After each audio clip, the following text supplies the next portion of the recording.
Hi guys, hi friends. आता वाजले किती बघितलं का तुम्हाला? रात्रीचे ना 2:53 झाले, म्हणजे 3 वाजलेले आहे. आता म्हणजे 4 तारीख मंडे सुरू होते, सोमवारचा दिवस सुरू होते. तर मला लय झोप आलेली आहे. तर काय झालं माहिती का, मला खूप जणांचे आहेत ना म्हणजे मेसेज आले होते की friendship day, happy friendship day. सगळ्यांना एवढा SMS मी नाही करू शकत की. तर म्हणून म्हटलं की व्हिडिओ आहे ना बनवावं. खरं तर ना मला ना ॲक्च्युली ना लाईव्ह यायचं होतं, पण काय झालं काय माहिती, सेटिंग्समध्ये काहीतरी प्रॉब्लेम झाला ते काय जमलंच नाही. तरी म्हटलं की चला, म्हटलं व्हिडिओज बनवून सगळ्यांना फ्रेंडशिप डेची शुभेच्छा, म्हणजे सगळ्यांना हॅपी फ्रेंडशिप डे. तर झोप यायला लागली मला. तर डोळ्यातून पाणी पण यायला लागलं.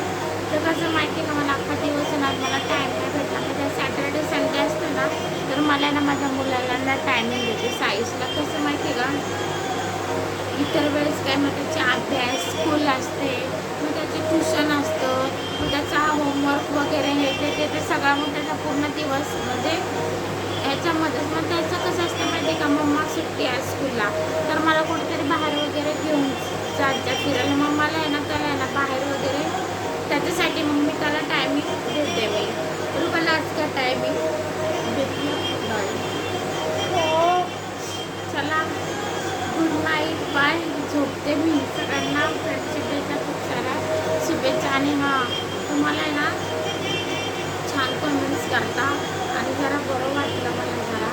आणि मला असंच सपोर्ट करा, आणि असंच मला ना फॉलोअर्स म्हणजे असंच फॉलो करत जावा. आणि बस एवढंच बोलू शकते. खूप उशीर झालेला आहे, स्वयंपाकाचा पिक्चर झोपलेला आहे. तर मला पण झोप आलेली आहे. तर आहे ना कसं माहिती का, सकाळी ना मला आहे ना 6 वाजता उठायचं असतं. 7 वाजता ना साईसला मला ना स्कूलमधून येणार, म्हणजे स्कूलमध्ये घेऊन जायचं असतं सकाळी 7 वाजता. आणि त्याच्यासाठी मला आहे ना डबा पण करायचा असतो मॉर्निंगला. तर आता वाजले बघा किती, 3 वाजलेले आहे. तब्येत पण ठीक नाही माझी, पावसात भिजले. तर डोकं पण जाम दुखत होतं. झोपली होते मी, आत्ता उठली. तर मला जाग आली. तर म्हटलं की चला, म्हटलं मॅसेज करावा. टायमिंग पण नाही मॅसेज करायला. चला, मला लई झोप आली, आता बोलण्याची ताकद नाही.